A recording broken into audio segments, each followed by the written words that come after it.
La bienvenida es para Adelis Ferro, directora ejecutiva del Venezuelan American Caucus, quien se encuentra en estos momentos en la ciudad de Miami, por supuesto.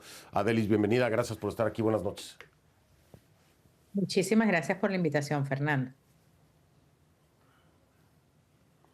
Tremenda, tremendo baño de agua fría, ¿no? Tremendo cubetazo de agua fría para ustedes, la esperanza que Trump les daba en el primer mandato.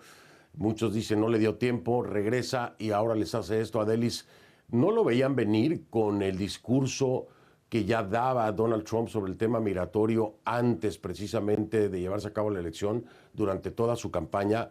¿No pensaban que ustedes también podrían ser objeto de lo que hoy están siendo objeto? Cuando Trump hablaba en términos generales de cualquier migrante que estuviera en este país, ¿nunca pensaron por qué dudaron que a ustedes los fuera a tocar? Bueno, fíjate, esto tiene dos lecturas cuando hablan conmigo. En el plano personal, absolutamente. Yo traté por meses de alertar a nuestra comunidad y obviamente no fue suficiente. Pero me toca hablar por la comunidad porque yo soy la directora de una organización venezolana estadounidense aquí en los Estados Unidos y la respuesta es: yo no entiendo bien por qué si él estaba amenazando más que prometiendo durante toda la campaña que nos iba a hacer esto, por qué la comunidad volvió a pensar que el presidente Trump era esta suerte de salvador con una espada que iba a venir a liberar a Venezuela y a salvar a todos los venezolanos.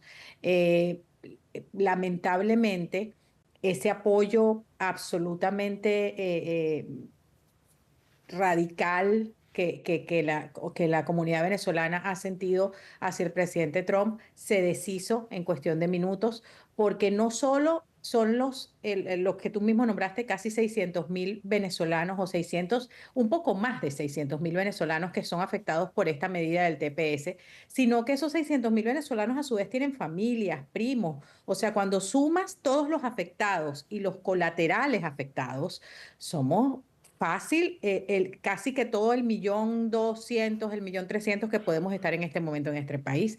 Entonces,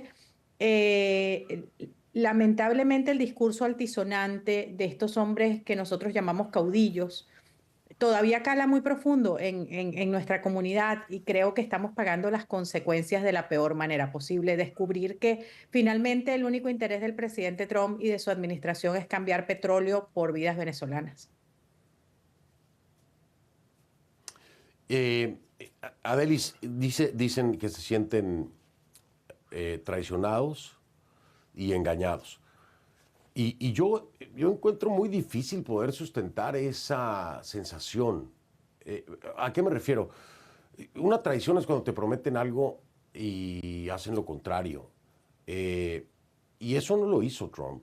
Trump nunca le prometió nada a los venezolanos durante la campaña. Él habló de sus políticas migratorias y de mano dura. ¿Por qué se sienten traicionados cuando no era el discurso favorecer a los venezolanos, ni mucho menos? ¿Tú te acuerdas cuando Hugo Chávez decía todas las barbaridades y amenazas y todo lo que él decía que iba a hacer y la gente decía, miren lo que hace, no lo que dice? Y salía el señor José Vicente Rangel a traducir todos los discursos de Hugo Chávez para que la gente no entrara en pánico. Bueno, yo creo que y esto es en serio, yo creo que nosotros tenemos una suerte de PTSD, de síndrome postraumático, que hace que a pesar del discurso que ha estado diciendo Trump por meses, las personas creyeran que no, que bueno, que él efectivamente iba a sacar a los supuestos cientos de criminales del Tren de Aragua, pero que jamás iba a meter con los venezolanos que tenían alguna clase de documentos y que en las primeras horas del gobierno él iba a ir a liberar Venezuela y a reconocer que el presidente era Edmundo y a ponerlo en Miraflores, a pesar de que, como tú mismo dices, ha sido incapaz tan siquiera de darle la mano para tomarse una foto. Entonces, yo creo que ese deseo, yo creo que ni siquiera fue el discurso, no hubo nada que él dijera que hiciera ver que él nos iba a ayudar, era simplemente ese recuerdo del 2019, ese recuerdo del 2020, que hizo que la gente pensara que de alguna manera era una suerte de salvador, que lamentablemente se ha convertido en nuestro verdugo, no en nuestro salvador. Entonces, que estemos nos traicionaron nuestros propios, y hablo nuestros porque somos la comunidad, aunque no me incluyo, pero nos traicionaron nuestros propios deseos, porque realmente el presidente Trump tiene muchísimo tiempo diciendo que no nos quiere aquí, sin importar lo que esté pasando en Venezuela, en lo absoluto. Y, a ver, Adelis, hiciste un paralelismo muy interesante. Hablabas de Hugo Chávez, ¿no? Eh, a ver, te voy a hacer la pregunta y me voy a ir a la pausa. Ahora que están viendo ustedes el actuar de Donald Trump, ¿tú sigues viendo similitudes con lo que fue Hugo Chávez, con ese discurso grandilocuente, nacionalista y después las acciones que tomaba? ¿Le ves algún parecido? Dímelo después de la pausa, si te parece. Es Adelis Ferro, directora ejecutiva del Venezuelan American Caucus. Me acompaña desde Miami, ya vengo con ella. Continúo conversando con Adelis Ferro, directora ejecutiva del Venezuelan American Caucus, que me acompaña desde Miami. A ver, Adelis, hiciste un paralelismo, no sé si sin querer o porque lo ves así, pero hablaste de cosas muy interesantes como el caudillismo, ¿no? Caudillo. Hablaste de un síndrome de estrés postraumático, que lo entiendo, siempre lo he compartido, incluso hasta una especie de síndrome de Estocolmo, ¿no? Por parte de los venezolanos. Y hablaste precisamente de alguien con esta facilidad de palabra que al momento de actuar pues son otras cosas. Entonces la pregunta que quiero hacerte es, a ver, ¿hay una suerte de similitudes o paralelos entre Chávez y Donald Trump? ¿Lo ves tú así como venezolana? Uy, cada día más. Mira, los dos entendieron que la manera de aglutinar poder era polarizar y dividir.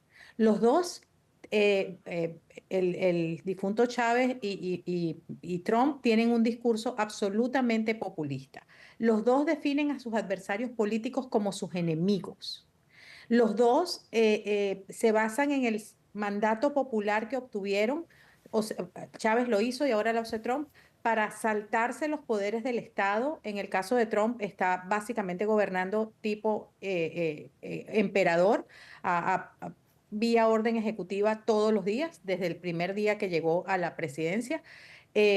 Los dos utilizan el nacionalismo. Chávez lo utilizó de una manera, Trump lo utiliza para galvanizar a esa base xenófoba y racista con el foco principal que utilizó durante toda su campaña electoral, que es la inmigración, y especialmente la inmigración venezolana. A los hermanos haitianos también los atacaron de manera terrible, cosa que por cierto desapareció de todas las noticias en lo que terminó la campaña electoral. Entonces, hay similitudes.